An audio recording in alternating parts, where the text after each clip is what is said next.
వాడికి ఎందుకంటే నీళ్ళు ఇవ్వడం? వాడికి ఏది దిగదు, ఈ రోజు రేపు అన్నట్టున్నాడు వాడు.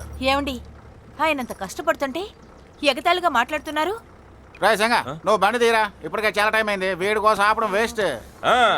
వినాశకాలే విపరీత బుద్ధి. సరిగ్గా చెప్పావు రసింగా. అయినా వీళ్ళది ఒక భయంకరమైన కథ. అదేంటంటే సాయంకాలం అయిన తర్వాత ఈ అడవులోకి ఎవ్వరూ రారు. అది తెలుసుకొని ఈ పెద్ద మనిషి చాలా పెద్ద సాహసం చేశాడు. మంచి గంధం చెట్లు ఉన్నాయే, వాటి కోసం కక్కుర్తిపడి చీకట పడ్డాక అడవులోకి వెళ్ళాడు. ఎంతమంది చెప్పినా ఏం లేదు, పిశాచాన్ని చూసి భయపడి అక్కడే పడిపోయాడు. అప్పటి నుంచి ఇదిగో ఇలా తయారయ్యాడు. ఎవరూ పట్టించుకోలేదు. ఆ తర్వాత ఎంతో మంది భూత వైద్యులకు చూపించారు, అయినా బాగా అవ్వలేదు. 18 ఏళ్ళు అయ్యింది. నిజానికి వాడు అన్నం నీరు ముట్టి, వాడు ఉన్నా ఒకటే లేకపోయినా ఒకటే. వాడు నా పరమశివుడే కాపాడాలి. 18 ఏళ్ళు అన్నం నీళ్లు లేకుండా ఎలా బతుకున్నాడు వీడు?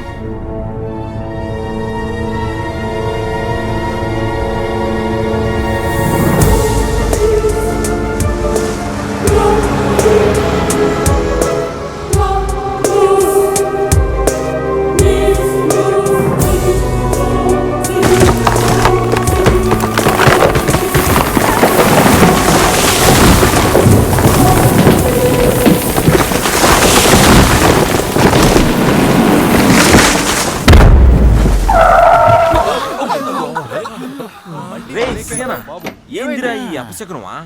మా టైం ఏం బాలేదు.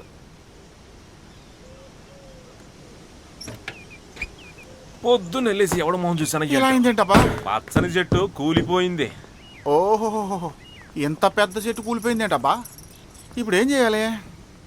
ఒరే సింగ, ఇది ఖచ్చితంగా ఆ పిశాచి పని అయి ఉంటుందిరా. ఇంతకు మించి ముందుకెళ్ళడం మంచిది కాదు. వెంటనే బస్సానికి తిప్పి వెళ్ళిపోదాం. ఇక్కడి నుంచి బస్సు ఒక్క ఇంచు కూడా ముందుకు కదలదు. పదండి పదండి, బస్సుని తిప్పేస్తా, వెనక్కి వెళ్ళిపోదాం. ఒక్క చెట్టు పడిపోయిందని చెప్పి బస్సుని తిప్పేద్దామంటావా?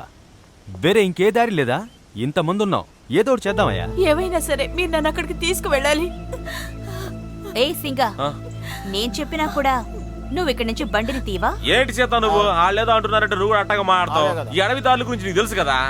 ఇలా చూడు సింగా, రేపు పొద్దున కల్లా మమతా కోర్టులో ఉండి తీరాలి.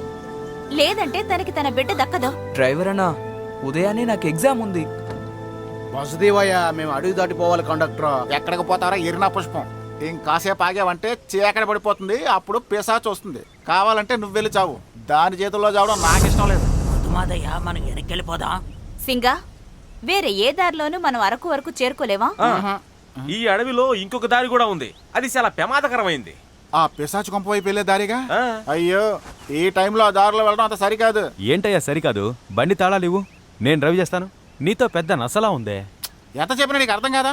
ఆయన ఈ బస్సు ఏమైనా మీ తాతదా? ఈ బండి వీళ్ళ తాతది కాదు, మీ అబ్బది కాదు. నువ్వు కావాలంటే తిరిగి వెళ్ళిపో. మేమందరూ అరకు వెళ్ళి తీరాలి. మీ అందరితో పెద్ద తలనొప్పి వచ్చి పడిందే. చెప్తే మీరు అర్థం చేసుకోరేంటి? ముందు నువ్వు ఆ ఏడు బాబు తెల్లే. మిమ్మల్ని తీసుకెళ్లే పూచి నాది. నన్ను నమ్మండి, మిమ్మల్ని అందరినీ నేను భద్రంగా తీసుకెళ్లి చేరుతాను. సింగ, కావాలంటే నువ్వు వెళ్తా వెళ్ళి చావు, నేను మాత్రం నీతో రాను.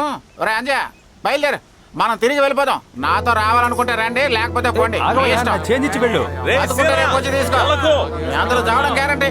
పదండి, మనమైనా పోయి బతుకుదాం. ఎలాగోలా ఊరికి చేరుకుందాం. పదండి పదండి. సరే, వాళ్ళు వెళ్తే వెళ్ళారు కానీ మీరు వెళ్ళి బస్సు ఎక్కండి, మిమ్మల్ని అరక్కుని తీసుకెళ్తాను. వీడికి జీబీ బాగా ఎక్కువైంది, స్టాండ్కి వస్తే కరిగెత్తున్నాను. ఏం జరిగినా సరే ఈ రోజు మనం నాటకం ఆడిత్తిరాలట్టయ్య. చూడు సంబయ్య, బతుకుంటే 100 నాటకాలైనా ఆడచ్చు. మనం తిరిగి వెళ్ళిపోవడమే మంచిది అనిపిస్తుంది. ఏమంటావు? సరే పద.